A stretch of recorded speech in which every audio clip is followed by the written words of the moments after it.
오늘 말씀 누가복음 4장 40절 41절입니다. 누가복음 4장 40절 41절 제가 봉독합니다. 해질 무렵에 사람들이 온갖 병자들을 데리고 나오매 예수께서 일일이 그 위에 손을 얹으사 고치시니 여러 사람들에게서 귀신들이 나가며 소리질러 이르되 당신은 하나님의 아들이니이다. 예수께서 꾸짖으사 그들이 말함을 허락하지 아니하시니 이는 자기를 그리스도인 줄 알미러라.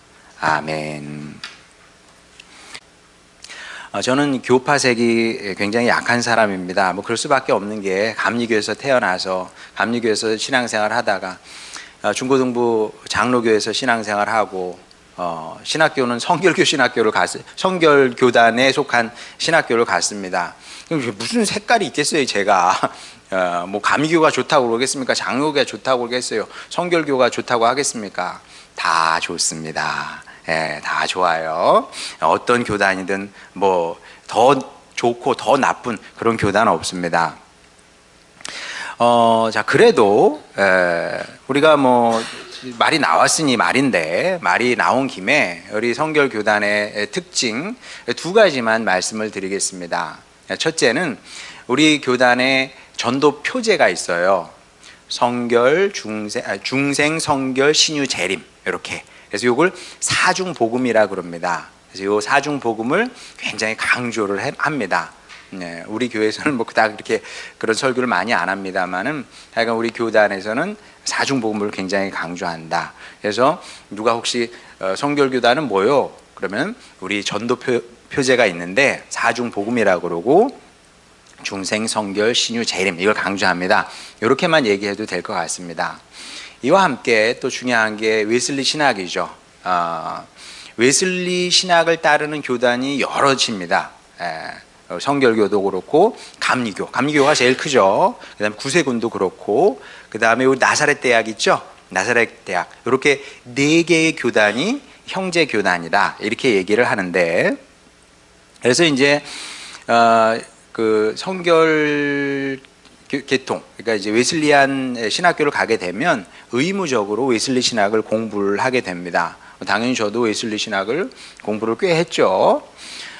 근데 이제 그 신학교에 가니까 그런 얘기를 참 많이 하더라고요. 웨슬리가 했던 말들 있잖아요. 유명한 말들. 그 중에 하나가 뭐냐면 나는 책 한 권의 사람입니다. 이 말이거든요.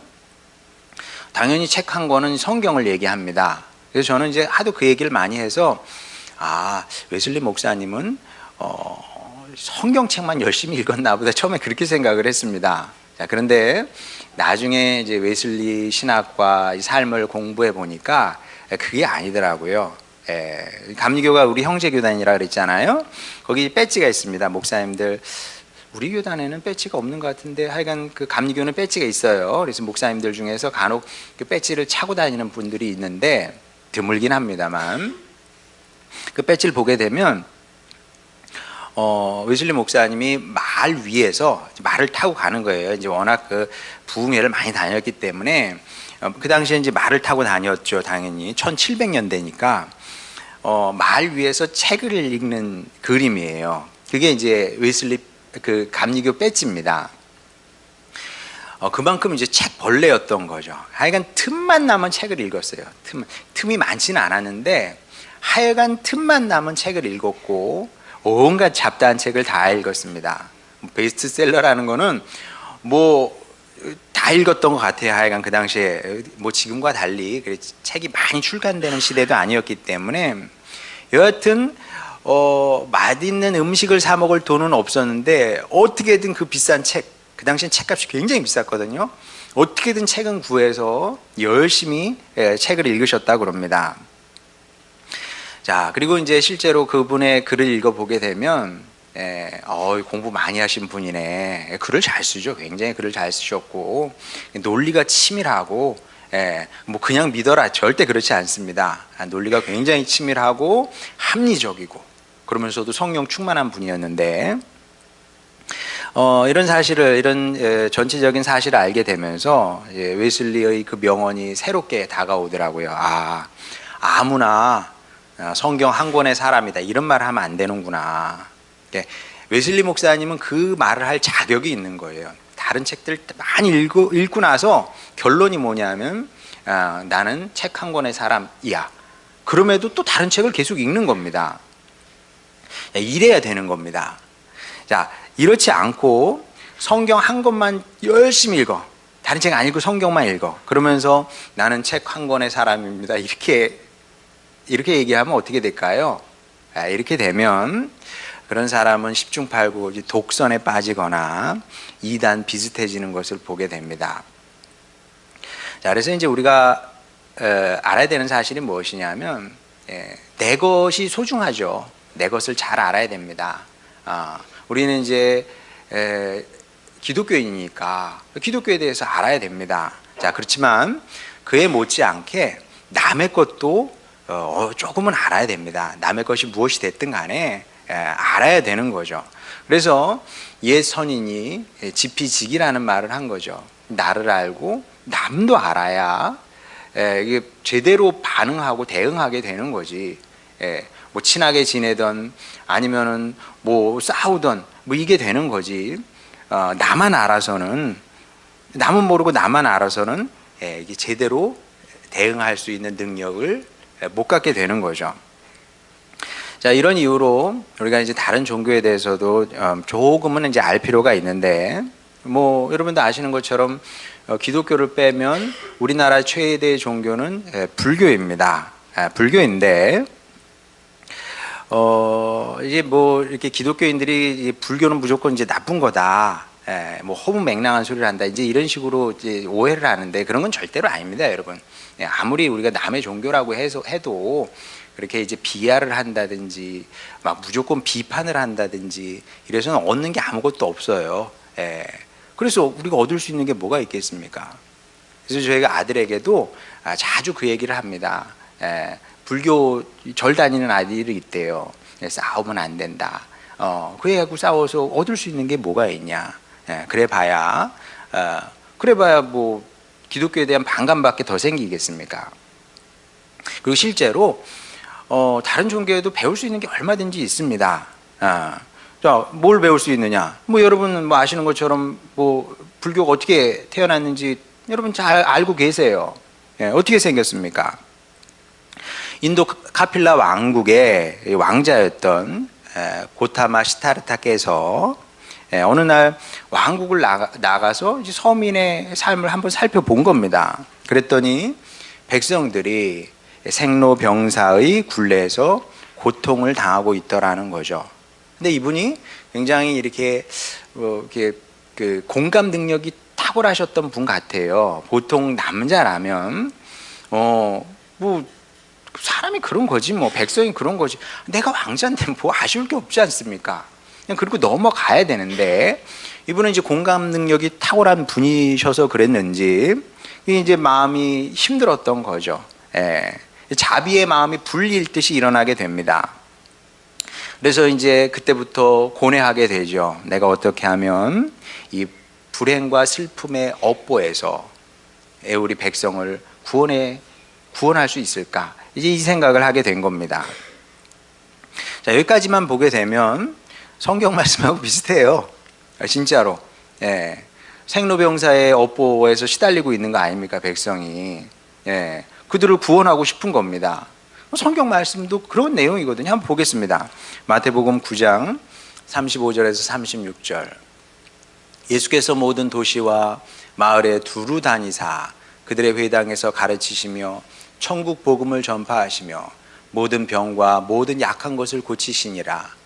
무리를 보시고 불쌍히 여기시니 이는 그들이 목자 없는 양과 같이 고생하며 기진함이라. 보다시피 문제의식은 기독교나 불교나 별반 차이가 없다. 쓰는 용어만 좀 다른 거죠. 우리는 긍휼히 여긴다고 하고 불교에서는 이제 자비의 마음이라고 그러는 거죠. 자, 비슷한데 그러면 불교하고 기독교하고 똑같은 거냐? 똑같을 리가 있겠습니까? 어느 지점에서는 이제 갈리게 되는데 어디서 갈리냐 하면 불교는 이러니까 해탈이 필요하다고 얘기를 하는 겁니다. 어떻게 해탈을 하게 돼요? 공부, 공부를 통해서, 아니면 참선을 통해서, 이제 교종에서는 공부를 해야 된다는 거고, 그 다음에 선종에서는 이제 참선이 필요하다는 거고, 뭐 둘 다 필요한 거겠죠. 그 공부나 참선을 통해서 몸과 마음의 번뇌에서 이제 해방이 되면 이게 해탈이라고 하는 건데, 이렇게 이제 해탈을 하게 되면 누구나 부처가 될 수가 있고, 부처가 되게 되면 생로병사의 불행의 업보에서 벗어나게 된다. 이게 불교의 핵심 교리입니다. 해탈을 통해서 인간의 모든 업보를 벗어버릴 수 있다. 이게 이제 불교의 교리인데, 뭐 사실관계를 떠나서 굉장히 그 매력적인 주장이 아닐 수 없죠. 매력적이니까 세계 종교가 된 겁니다. 우리나라에만 불교 신자가 많은 것이 아니라 동남아에는 훨씬 많고요. 그리고 뭐 서양에도 불교에 대해서 관심을 갖는 사람들이 꽤 있거든요. 자, 그렇긴 한데 제가 불교를 공부하면서 자주 했던 생각이 있습니다. 매력적이긴 한데 이게 가능할까? 이게 가능할까? 이런 생각을 많이 했습니다. 여러분 어떻게 생각하시는지 모르겠습니다. 이게 가능할까요? 해탈이 가능합니까? 여러분이 지금까지 살면서 불교도 중에서 나는 해탈했습니다, 나는 부처입니다, 이렇게 얘기하는 사람 봤습니까? 없을걸요? 저도 없으니까. 저도 없으니까 아마 여러분도 없을 겁니다. 근데 간혹 있어요. 자칭 부처가 있긴 있어요. 법사라는 사람들 있잖아요. 법사. 근데 그 사람들 보면 어때요? 진짜 부처님 같습니까? 사기꾼이잖아요. 사기꾼이지. 사기꾼. 자칭 부처는 있어요, 간혹. 근데 보면 완전 사기꾼이야. 그렇단 말이에요. 자, 그러면 이게 왜 가능하지 않을까? 가능하지 않은 얘기냐? 비유하자면 부모 잃은 유치원 아이에게 집으로 가는 길을 설명해 주는 거하고 똑같다고 저는 생각을 합니다. 여러분이 길거리에서 그 미아가 된 유치원 아이를 만났다고 생각을 해보세요. 너 집이 어디니? 서울입니다. 서울이에요. 걔 길 가르쳐 주면 집 찾아갈 수 있습니까?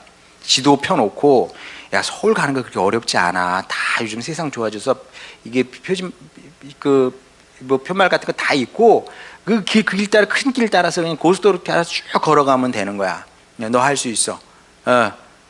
내가 저기 돈도 줄게. 가다가 밥 사 먹어야 되니까.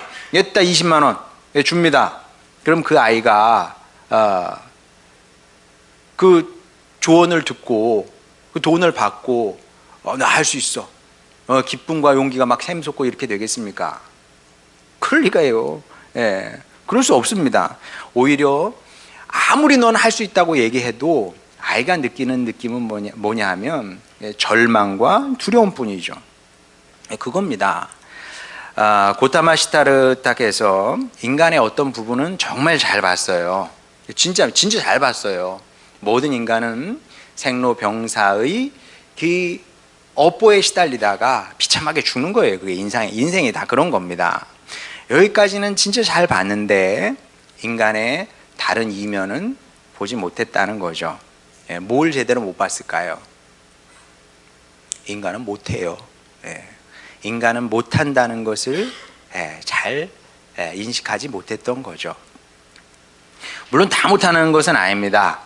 사람이 잘하는 것도 있어요. 문명을 일군 거, 이렇게 문명을 일군 거 얼마나 대단합니까? 또 문화를 만드는 거, 문화를 만드는 능력, 이런 음악을 만든다든지 뭐 이런 예술을 만드는 거, 이런 것도 얼마나 대단합니까? 이런 것들은 진짜 잘하고 우리가 인정을 할 수밖에 없죠. 잘합니다. 그렇지만 가장 중요한 일에는 젬병인 거죠. 가장 중요한 건 못해. 어떻게 보면 뭐 사소한 건 진짜 잘하는지 모르겠습니다만은 진짜 중요한 것은 못하는 겁니다. 뭘 못해요? 죄의 문제, 또 죄가 파생한 그 저주의 문제, 그리고 죽음, 이런 것으로부터 우리 자신을 구원할 수 없는 거죠. 이런 문제는 우리가 해결할 수 없는 겁니다. 사람이 할 수가 없는 겁니다.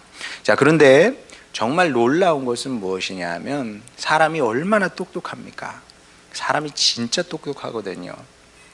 사람들이 수학 하나로 이 우주의 원리를 물리학으로 설명을 해내지 않습니까?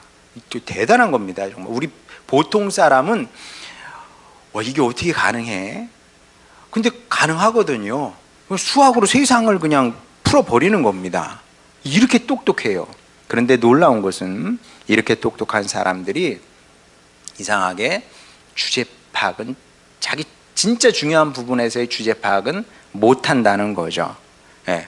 주제 파악이 안 되니까 해탈하면 된다고 이제 억지를 부리는 거고, 또 유발 하라의 말처럼 신이 돼보려고 애를 쓰는 거죠.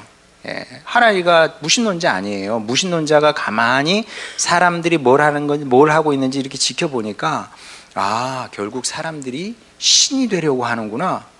이게 하라리의 주장이에요. 놀랍지 않습니까? 성경 말씀하고 딱 이어지잖아요. 이게 첫 인류의 첫 번째 죄 중에 하나거든요. 바벨탑을 쌓는 거 아닙니까? 예. 근데 지금도 동일한 일을 하고 있는 거예요, 사람들이. 예, 신이 돼보려고 하는 거죠. 이 과학의 세계가 놀라워요. 지금 여러분, 의식을 업데이트 한다잖아요. 이미 지금 시작하고 있어요, 과학자들이. 내 의식을 컴퓨터에 갖다 심는 거죠. 그럼 그 다음은 어떻게 될까? 컴퓨터가 나야? 그래, 내 의식을 컴퓨터에다 심어. 그러면 내 의식이 컴퓨터에서 계속 업데이트하게 되면 나라는 의식은 영원할 수 있는 거 아니겠어요? 그럼 이런 일들을 지금 하고 있거든요. 모르겠어요. 그 다음에 뭐 생물학이 어디까지 발전할지는 뭐 알 길이 없지만, 그렇게 되면 진짜 인간이 영원할 수도 있지 않을까. 나라는 사람이 영원할 수도 있지 않을까. 뭐 이런 말도 안 되는 생각을 하고 있는 건데, 근데 터무니없잖아요. 안 될 일이거든요. 안 될 일을 하고 있는 겁니다. 터무니없는 과신이고 주제 넘은 교만인 거죠. 이건 뭐 10중 8구 이제 안 될 수밖에 없고 망할 수밖에 없고 패배할 수밖에 없는 일인데, 자, 그러면 이제 우리는 어떻게 해야 되느냐? 우리는 똑똑한 사람이기 때문에 우리가 진짜 똑똑한 사람입니다. 성도가 진짜 똑똑한 사람이에요. 왜 똑똑하냐 하면, 성도는 어떤 사람이냐 면 사태를 정확하게 판단을 해야 돼요. 사리 분별을 잘 해야죠. 그래서 될 일과 안 될 일을 분별을 해야 되는 겁니다. 안 될 일이잖아요. 여러분, 무슨 수로 여러분이 해탈을 합니까? 여러분 안에 그런 능력이 있어요? 우리 안에 그런 능력이 있냐는 거죠. 안 될 일이에요. 안 될 일은 빨리 포기를 하고 손을 떼야 되는 겁니다. 손을 떼야 돼. 자, 안 될 일에서 손을 떼. 그럼 그 다음은 무엇을 해야 되냐면, 그 다음은 하나님의 말씀을 듣고 그 말씀을 받아들여야 되는 거죠. 하나님의 말씀은 뭘 가르치냐 하면, 하나님의 말씀, 성경의 가르침은 아주 분명합니다. 너는 못해. 너는 안 돼. 이게 하나님의 말씀이거든요. 너는 못해. 그때 들으면 어때요? 기분은 되게 나쁘죠. 학교 선생님이 여러분의 학생들에게 너는 안 돼, 너는 못해, 그럼 당연히 기분 나쁘고 상처를 받겠죠. 그리고 기분 나쁘다는 사람이 많아요. 교회 갔더니 자꾸 너는 못한다고 그러고 너는 틀렸다고 그러고 네가 뭘 할 줄 아냐고 뭐 이런 얘기를 한다는 거예요. 그래서 기분이 상한다는 사람이 간혹 있습니다. 더 나가서 뭐라고 얘기하냐면, 인간의 존엄성을 기독교가 짓밟는다, 이렇게 얘기를 해요. 교회 가면 인간의 위엄과 존엄성을 짓밟는다, 안 된다, 틀렸다, 너희는 못한다, 이렇게 얘기를 한다는 거죠. 듣고 보면 그것도 나름 설득력이 있어요. 자, 그런데 여러분, 그런 얘기 듣고 속아 넘어가면 안 되는 겁니다. 그런 사람들을 가리켜서 흔히 휴머니스트다, 인본주의자다, 이렇게 얘기를 해요. 휴머니스트, 인본주의자들은 뭐라 그러냐면, 인간의 위엄, 존엄성 이런 걸 이제 얘기를 하면서 우리는 다 할 수 있다 그래요. 우리는 뭐든 할 수 있다 그럽니다. 이런 이제 허풍의 마음을 막 불러일으켜 주죠. 그러면 아무것도 아니면서 못하면서 사실은 못하는데 할 수 있을 것 같은 이제 착각을 하게 됩니다. 이게 휴머니즘이거든요. 자, 그런데 그런 말에 속아 넘어가면 안 된다는 겁니다. 왜냐하면 주님 말씀이 맞아요. 주님은 우리에게 오셔서 너는 못해 이렇게 말씀해 주셔야 됩니다. 그리고 우리는 기분 나빠할 필요가 없어요. 있는 그대로 받아들여야 됩니다. 맞습니다, 주님. 저는 못합니다. 이렇게 고백을 해야 되는 겁니다. 이게 맞다니까요. 왜 맞을까요, 여러분? 다시 그 길 잃은 유치원의 아이 이야기로 돌아가 보도록 하겠습니다. 여러분이 어딜 갈까요? 저 신불당 갈까요? 아니면 저기 신부동 갈까요? 갔더니 어린애가, 유치원애가 울고 있어요. 얘 왜 울고 있니? 엄마 아빠를 잃어버렸어요. 집이 어디니? 서울이에요. 그럼 여러분 어떻게 반응을 하시겠습니까? 너 할 수 있다고 할 거예요? 너 할 수 있어. 사람이 못하는 게 어딨니?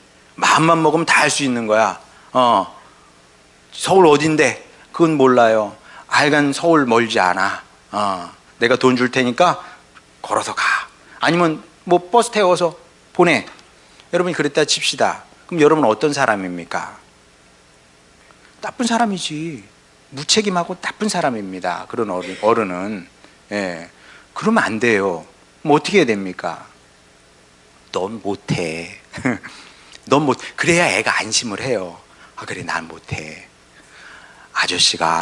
아줌마가 도와줄게. 이래야죠. 그리고 뭐 경찰서에 신고를 하든 아니면 뭐 직접 애를 뭐 어떻게 수소문을 해서라도 부모님을 찾아줘야 그게 책임 있는 행동 아니겠습니까? 근데 예수님도 마찬가지인 겁니다. 예수님께서 이 땅에 왜 오셨을까요? 왜냐하면 우리 못하니까 오신 겁니다. 못하니까 오신 거예요. 자, 오늘 본문 말씀 다시 한번 보도록 하겠습니다. 해질 무렵에 사람들이 온갖 병자들을 데리고 나오매 예수께서 일일이 그 위에 손을 얹으사 고치시니 여러 사람에게서 귀신들이 나가며 소리질러 이르되 당신은 하나님의 아들이니이다. 예수께서 꾸짖으사 그들이 말함을 허락하지 아니하시니 이는 자기를 그리스도인 줄 알미러라. 예수님께서 해주셔야 되는 일입니다. 병들어서 고통당하고 있지 않습니까? 해탈하면 됩니까? 내가 지금 병원에 누워있는데 무슨 수로 해탈을 할 거예요? 내가 지금 사고를 당해서 고통을 당하고 있고요. 그리고 인생의 여러 가지 스트레스, 고통 이런 것들 많거든요. 장은용 집사님 지난주에 2시간, 3시간밖에 못 주무셨대요. 2시간, 3시간 일하느라고 주무셨는데 어떻게 해탈을 할 거예요? 무슨 공부를 할 수 있으며 예? 무슨 참선을 합니까? 차 운전하면서 참선합니까? 예. 이게 가능해요? 불가능한 일이잖아요. 예수님께서 해주셔야 되는 겁니다. 주님께서 해주셔야 되는 거예요. 이거는. 예. 네가 해봐라. 어떻게 해요? 마치 호주머니에 지금 10,000원 한 장 없는 노숙인이에요. 그 노숙인이 배가 고프대. 어서 소고기 사서 드세요. 한우 맛있어요. 그렇게 얘기하는 거고 똑같은 겁니다. 못한다니까요. 사람은 못하는 겁니다. 못하는 것을 아시기 때문에 주님께서 이 땅에 오신 것이고 오셔서 우리를 도우시고 회복시키려고 하셨던 거죠. 그리고 이런 과정이 굉장히 중요합니다. 네, 사실 이렇게 사람들이 치유받고 회복된 거 아니겠습니까? 인생의 문제가 해결된 거거든요. 이런 과정이 굉장히 중요하다니까요. 그러니까 우리도 마찬가지입니다. 이 사람들만 그런 것이 아니라 신앙생활을 한다는 것은 무엇이냐면 주일날 교회 와서 예배 드리고 천국 가는 딱지 받는 게 그게 신앙생활의 전부가 아니라니까요. 얼마나 재미가 없어요. 그렇게 산다는 것은.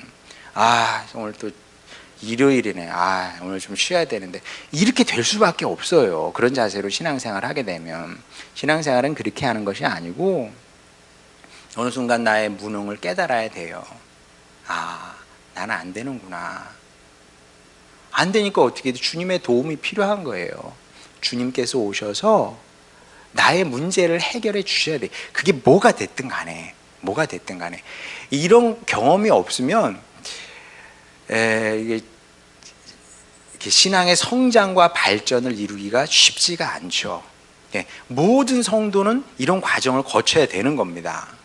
이게 중요해요. 자, 왜 그런지 우리 바디메오의 이야기를 한번 보도록 하겠습니다. 마가복음 10장 51절 52절입니다.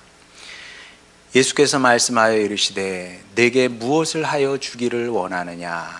맹인이 이르되 선생님이여 보기를 원하나이다.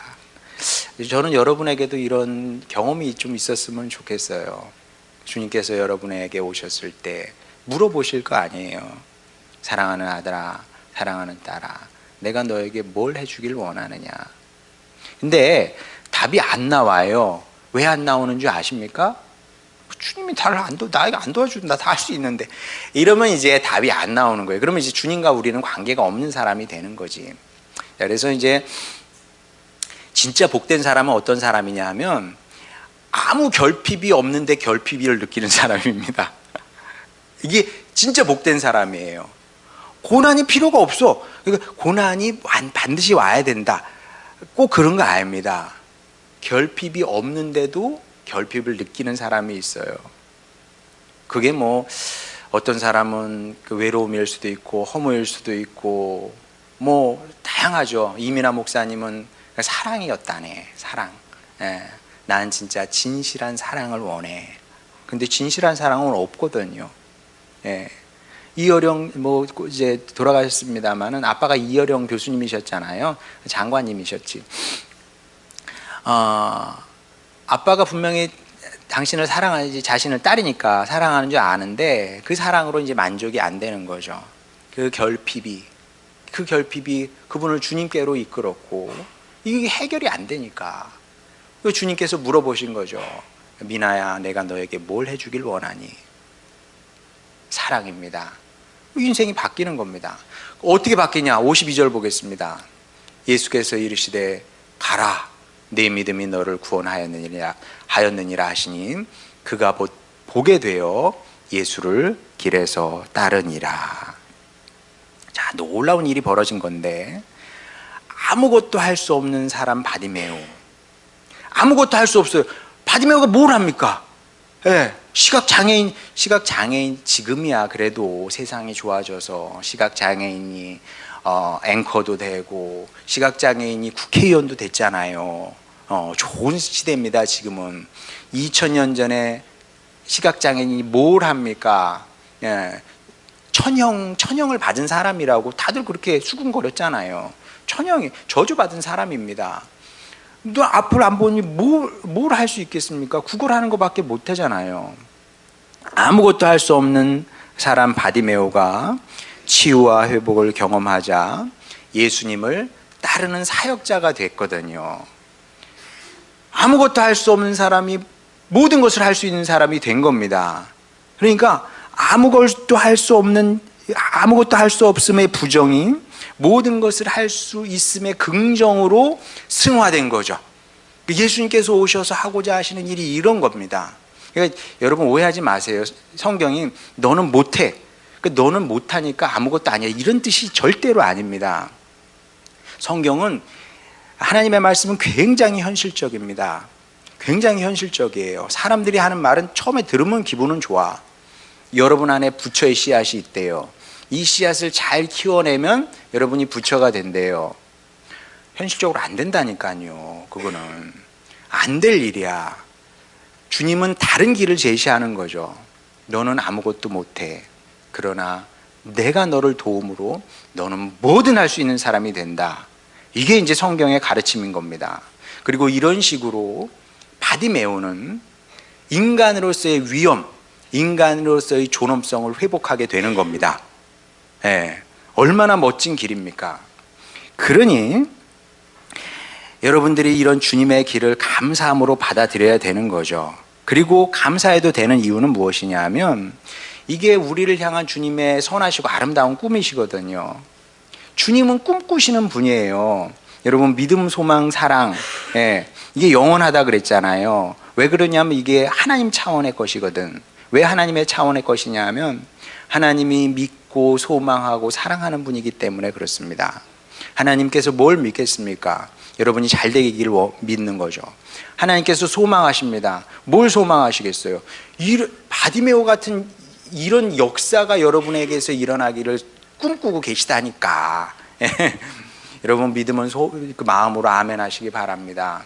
이렇게 살다가 죽는 게 주님의 꿈이 아니고요, 바디메오처럼 부정의 인생이 바뀌어서 긍정의 인생, 아무것도 못하는 사람이 모든 것을 할 수 있는 사람, 그리고 사소하게 살다가 죽어야 되는 사람이 가장 위대한 일을 하면서 살 수 있는 사람으로 변화되는 것을 주님께서 여러분 가운데서 꿈꾸고 계시는 겁니다. 여러분 가정에서 꿈꾸시는 것이고요, 우리 교회 안에서 꿈꾸고 계시는 겁니다.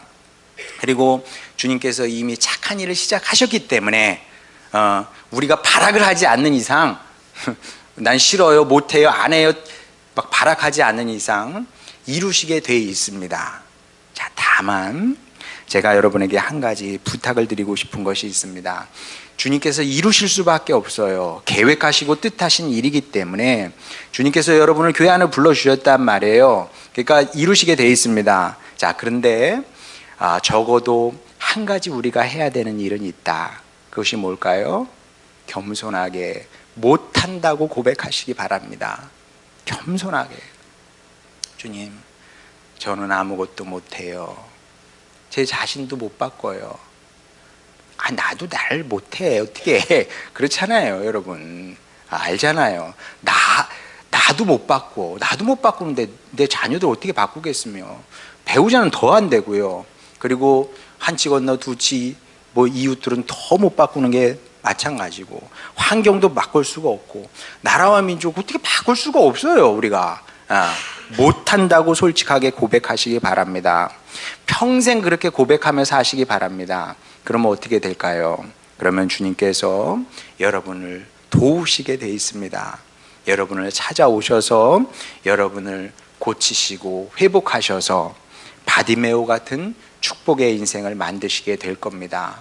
아무것도 못하는 사람에게서 모든 것을 할 수 있는 사람으로, 그리고 정말 무가치한 인생에서 가장 위대하고 가치 있는 인생으로 여러분을 변화시킬 겁니다. 바라기는 그렇게 여러분을 향한 주님의 선하시고 아름다운 비전을 다 이루며 살아가는 가장 복되고 아름다운 주님의 자녀들 되시기를 주님의 이름으로 축원합니다. 우리 찬양 부르고 기도하도록 하겠습니다.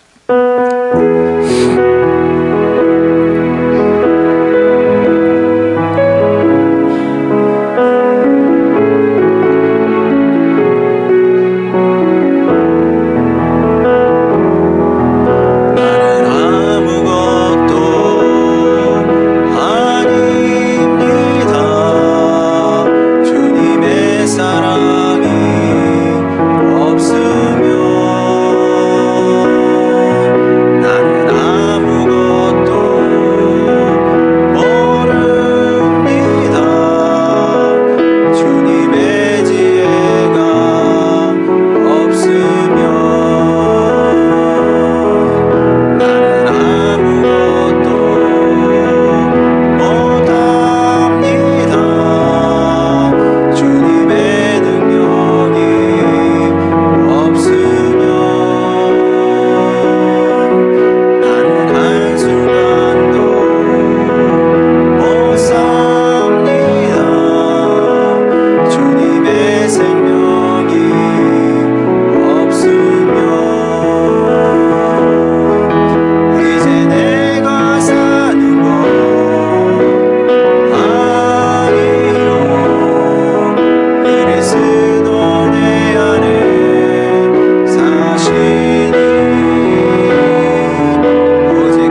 말씀 생각하며 주님 맞습니다. 저는 아무것도 못합니다. 그래서 주님의 능력이 주님의 은혜가 필요합니다. 주님의 은혜를 덧입기를 원합니다. 그리하여 주님의 은혜로 제가 모든 것을 할 수 있는 사람 되게 하여 주시고 주님께서 하셨습니다. 고백하게 되기를 원합니다.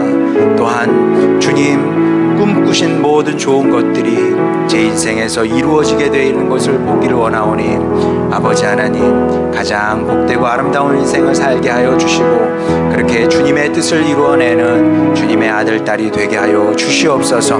이런 기도 제목으로 주님께 나가도록 하겠습니다. 기도하시겠습니다. 아버지 하나님 여기 주님의 자녀들이 있습니다. 주님 사랑하시는 아들 딸들 축복하여 주시옵소서. 아버지 하나님 이제 안 되는 길을 걷지 않게 하여 주시옵소서. 안 되는 길이 아니라 주님께서 축복하시는 길을 걷기를 원하나이다. 그리하여 아버지 하나님 주님 축복하시는 자녀들이 되게 하여 주시옵시고 주님 우리를 향해서 계획하신 모든 선하신 일들 이루어내면서 살아가는 저희들 되기를 원합니다. 아버지 하나님은 좋은 것을 원하십니다. 좋은 것을 주시려고 하십니다. 아버지 하나님 주여 그 좋은 것들을 우리 받아 누리게 하여 주시고 우리만 누리는 것이 아니라 나누며 살기를 원하오니 주여 우리 하늘소망 교회 식구들 그런 복된 인생을 살아내게 하여 주시옵소서. 아버지 하나님 바디메오와 같기를 원합니다. 바디메오가 아무것도 할 수 없었으나 주님을 만나 모든 것을 할 수 있는 사람이 되었던 것을 보게 됩니다. 부정의 인생에서 시작해서 긍정의 인생으로 끝났던 것을 보기를 원합니다. 아버지 하나님 우리도 그와 같기를 원하오니 주여 축복하여 주셔서 아버지 하나님 주여 주님께서 바라신 모든 것들 주여 우리 가운데서 성취되게 하여 주시옵시고 우리 주님으로 인해서 복된 인생이었습니다 고백하는 축복의 자녀들 되게 하여 주시옵소서. 그렇게 가장 성공적인 인생 살아내는 우리 식구들 되게 하여 주시옵소서. 사랑하는 아버지 하나님 우리의 기도를 들으심을 믿습니다. 저는 아무것도 못합니다 고백하게 하시고 그리하여 모든 것을 할 수 있는 축복의 사람으로 성장 발전하는 우리 모두가 되길 원합니다. 주여 이런 역전의 역사를 우리 모두에게 허락하여 주시옵소서. 예수님의 이름으로 기도드렸습니다. 아멘.